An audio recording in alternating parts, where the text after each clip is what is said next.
Helen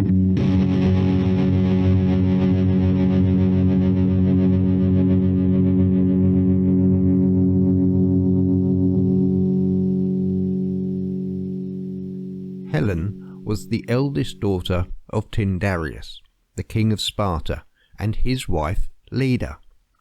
A myth claimed that Helen was sired by Zeus, who, whilst disguised as a swan, was pursued by an eagle, so sought sanctuary with Leda. The myth says that whilst they were together hiding from the eagle, Leda succumbed to Zeus's downy charms, and they mated. As a result of their union, Leda laid an egg, from which Helen hatched. Helen, as the eldest daughter of the king of Sparta, had no life of her own. She was important because of the diplomatic marriage that she was expected to make.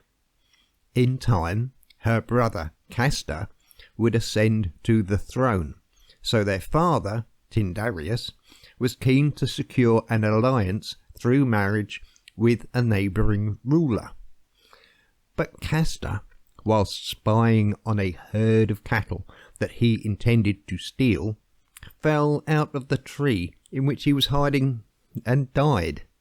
Helen, suddenly, as the elder daughter, became the heir to the kingdom of Sparta. As women in the ancient Greek world had no status, the man who took Helen to be his wife would also take the kingdom.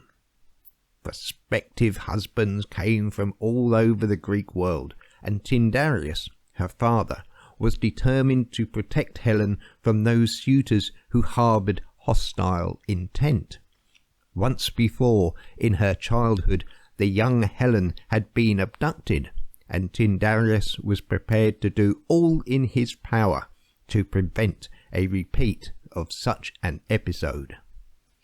Helen, as well as being the most beautiful woman in the world, was blessed with a sharp mind, a keen understanding of her situation, and a determination not to be a victim. She thought long and hard about her future. Clytemnestra, Helen's younger sister, was already married to Tantalus, king of Pisa. She had borne him a son, an heir to his kingdom, and whilst she continued to live in her father's house at Sparta, her husband ruled from his throne at Pisa, accompanied by the young boy. Atreus, king of Mycenae, ambitious to extend the influence of his kingdom, sent his eldest son, Agamemnon, to Sparta to marry Helen. Tyndareus did not object in principle to the marriage, but was in no rush to decide. Established kings were interested in his daughter, and he wanted to consider his options. Agamemnon returned home alone.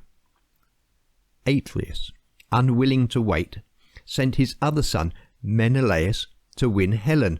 Again, Helen sent a son of Atreus back to Mycenae empty-handed. Atreus, enraged by the failure of either son to seize Helen, ordered Agamemnon to go to Pisa, kill Tantalus and his son, and take Clytemnestra as his wife.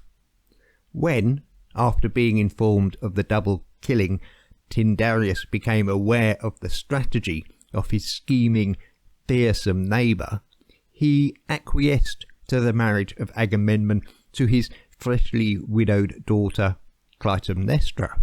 Then suddenly, without warning, Atreus fell to the blade of an assassin. With Agamemnon as king of Mycenae, Menelaus, as far as Tyndareus was concerned, was the secure prospect. He could rule Sparta with his brother's close support. The problem for Tyndareus was that, If one or more of the other disappointed suitors were to kill Menelaus, a war of all against all would erupt and destroy the fledgling kingdoms of the entire Peloponnese. A strategy was needed. Odysseus provided it. Helen's suitors congregated in her father's palace at Sparta. Only Menelaus was absent. He was, however, represented by his brother Agamemnon. Helen stood before the assembly, ready to announce her choice of husband, but first, she insisted, that each make a sacred oath. Each was to give their solemn word that, if they were not chosen, they would support her choice and take up arms against any who sought to usurp her chosen husband. When all the suitors had sworn the oath of loyalty, Helen announced her choice: Menelaus.